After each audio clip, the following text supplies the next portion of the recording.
Entrepreneurs, how are you guys doing today? I hope you guys are doing all right. I hope your weekend was great.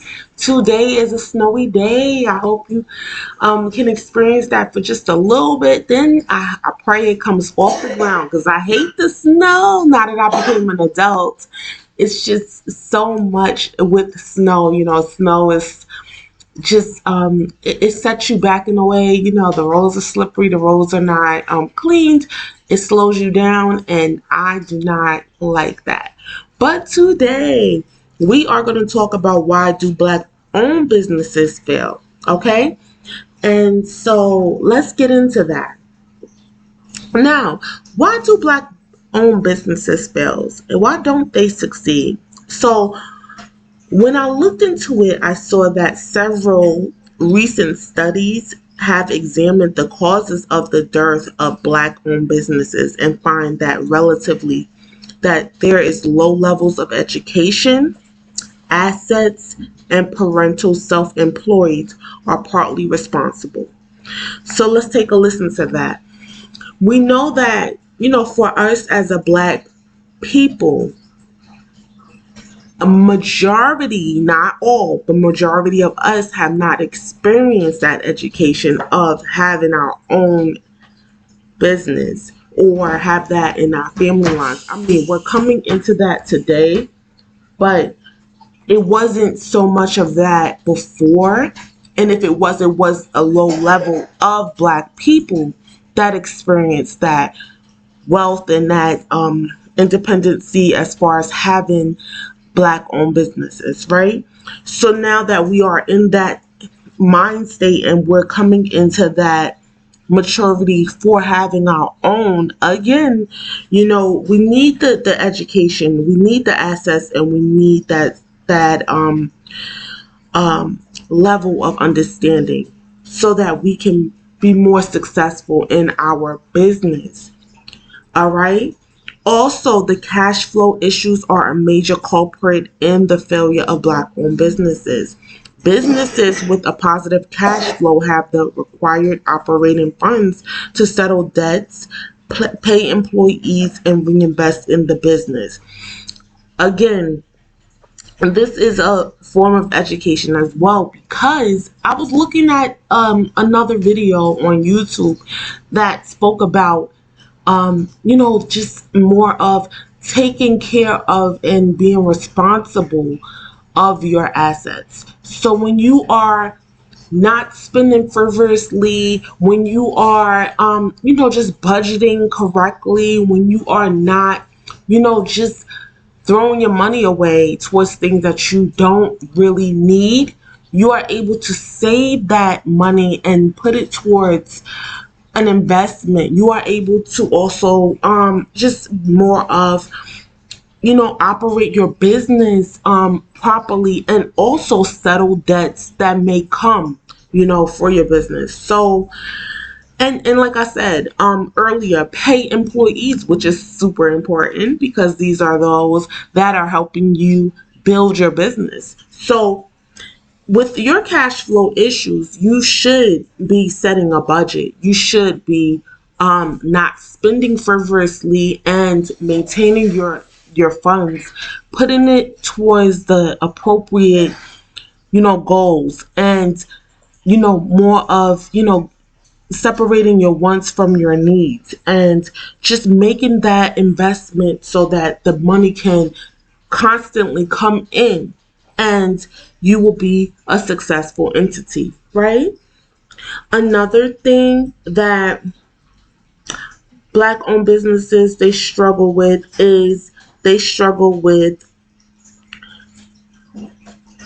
healthcare issues. So they say that about 41% say their personal finances got worse during the pandemic, and 41% are currently in financial debt due to healthcare costs. 24% have no health insurance compared to 13% of other entrepreneurs. So in our community, we are struggling, or we are falling downward in a worse state because of the pandemic. A lot of times people, and they said the percentage is 41%, are in financial debt due to healthcare issues, due to the cost of the healthcare, right? So I understand that healthcare had become more costly, in the pandemic, and now this is an inflation, this is a recession. So this is something that is something to think about, and think about this. Is your healthcare in a priority? Is it a want or a need? What is important to you? You have to honestly. You can. I'm gonna say this, and I'm going to stick by this for as long as I can. I believe you can survive in this world without a lot of these things that we see today. For instance, a lot of times we want the luxury life. We want the glamour, glitter, and gold. But is that something that we need? That's what it boils down to. And like I said, for healthcare, if that is a issue, why is it an issue? Do you need healthcare? Do you need, to see a doctor often? Is your health in a great state? So, and I'm gonna be honest with you. I'm gonna be honest with you. I don't have healthcare, and why don't I have healthcare? I'm going to say it is because of the issue of the cost of it. And I don't see a doctor on a regular basis and anymore. I used to go every year or so, but now because of the cost of healthcare, I'm not seeing a doctor. I don't trust them. Can I be real with you guys?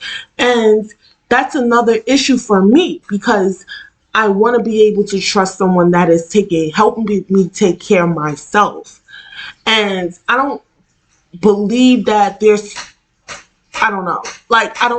I'm not going to say that there aren't issues, but I'm going to say that I don't believe that these are not issues that I can't take care of. So, and I'm not saying that I won't see a doctor. I don't trust them. But is that a reason for me not to have health care? No. I should probably, in case of an emergency, I probably should have health care. But I don't. And that's something that I have to, communicate for myself. But as for you guys, you have to make that decision for you. Is it important? Is it something that you feel like is a want or need? Know what your needs from your wants. Separate the two, make a list and write it down. Okay? Because I believe it is a need. I do believe that it's a need, but I also believe, can I take the proper measures in protecting myself from getting sick and dependent on a medical care practitioner. And then I even thought about learning it myself, learning the different precaution methods on protecting myself from getting sick. And if I were to get sick, what should I do? I was in the process of educating myself. Let's put it like that. So that I will know what to do in case an emergency happens. And if that's something that you guys are into, self-care, holistic medicine, and things like that, that's what I'm into. So if that's something you're into, then by all means, whatever it takes, if you have to study this information in order to protect and care for yourself, then do that. If not, if you're the type of person that feels as though a healthcare professional is best for you, then that's something that you need to inquire about. You need to inquire healthcare. But if not, if you feel as though you need to learn the information on your own on how to heal yourself as far as holistic medicine and things of that sort, then by all means, I believe you should do that. Okay? So now what are the common problems black owned businesses face in America? Indeed, black owned businesses, small business, often face more hurdles in getting capital due to a variety of factors, including the racial wealth gap, lack of collateral for loans, and often fewer banking relationships. If you are in this community to build wealth, this is something in this American lifestyle. And if this is something that you are in close proximity of, as far as wanting loans, wanting assets, wanting capital, things of that sort, you have to build these relationships with the bank. You have to build these relationships because there is a factor of, racial wealth gaps. One moment.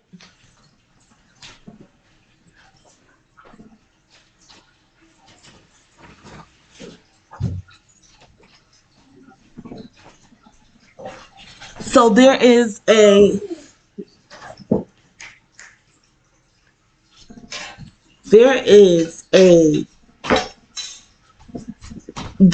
factor of racial wealth gaps, the lack of collateral for loans.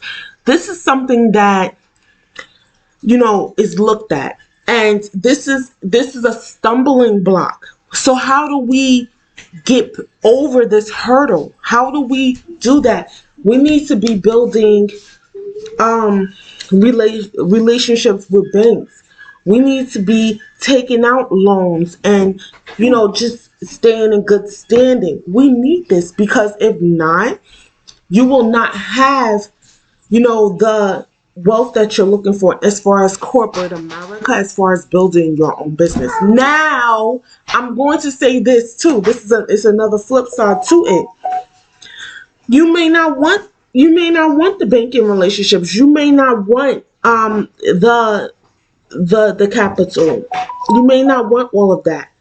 You have to decide where you stand in this business that you're creating.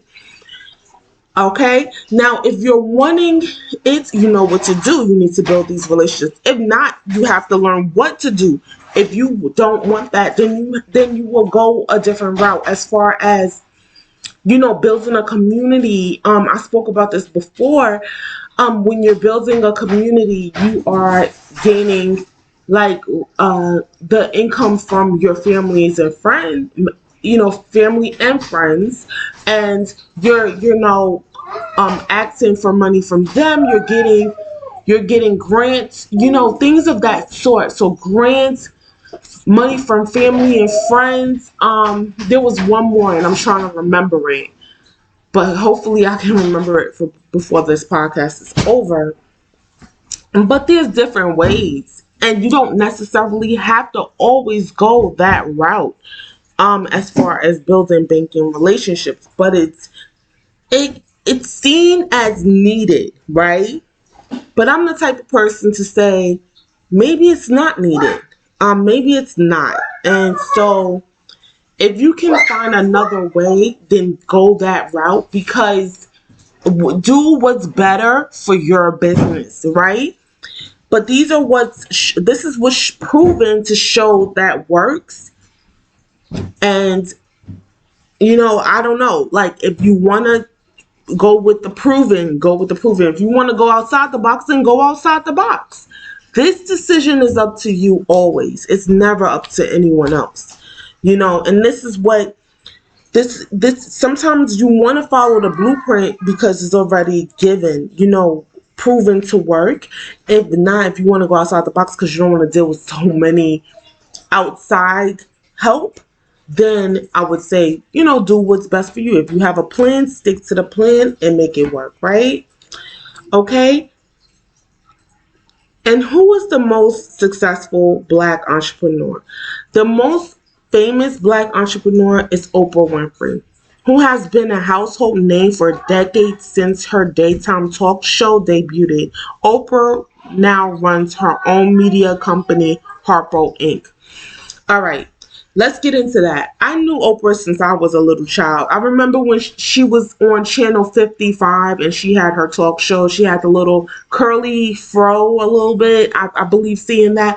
And Oprah has built her wealth, but she built it through corporate America, right? So that's another thing. Like I said to you earlier, how do you want to build your wealth? How do you see yourself as building your wealth? Do you want to take out these loans? Do you want to,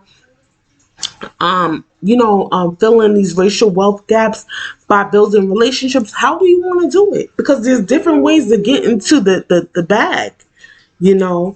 But this is her way of how she's done it. She went through corporate America. Okay. What is the number one reason why business fails? 82% of small businesses fail due to cash flow problems.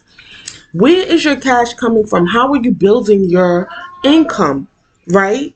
You need to build a sustaining income for your business because you want to have that cash flow coming in so you can pay off the debts, pay your employees, have someone aside for emergencies, have someone aside for whatever else, vacations, whatever you may say, or investments too, right? So cash flow is super important to have for your business. The number one reason for failure includes money. The money runs out, and also being in the wrong market, a lack of research and bad partnership, ineffective marketing, and not being an expert in the industry. Ways to avoid failing include setting goals, accurate research, loving the work, and not quitting. This is so important, and I believe this is the culprit that will help you grow your business. If you are doing your research in the industry that you're in, if you're loving your work, a lot of times people are not loving what they're doing it just for the money, and that's not always the way, I would say. And not quitting. You're not going to always see results right away. You're not. What are you willing to do? Are you willing to wait it out, have patience? Because that's what it's going to take. Bad partnership. Learn who's for the company and who's not. We're gonna do a podcast on that one. Choosing the correct people for the business and who to have partnerships with. We need to do a podcast on that, and I'll do that tomorrow because that is super important. You don't want to get into business with people that are not helping the business grow. It's a various of things that occurs when you are in bad partnership. It's not just that, but we will get into that tomorrow. Ineffective marketing, you must market, in order for you to be able to grow and be successful in your company. You want to be able to, when you're marketing, great marketing will build traffic and also income because people will start finding, for your business and things of that sort, right? So that is very important. Marketing is super important, and you have to learn how to market because ineffective marketing will not build your company up to where you want it to be. Now, that 1% that knows people like to buy the best products and services possible. These are the 1% that succeeds. So they make it their goal to be the best and produce the best. You are going to have a hard time producing the best products and services if you personally are not the best. So if you're not the best, don't focus so much on your work. I was always told when I was younger, when you do something, make sure that it is the best, and that's important because you want to make sure that you put your best foot forward in everything that you do. The mediocre stuff is not going to work. All right, guys. Thank you so much for joining. Black Owned, Black Grown podcast. I do thank you for being with us today. We'll see you again tomorrow, God willing. Thank you so much. Take care and bye bye.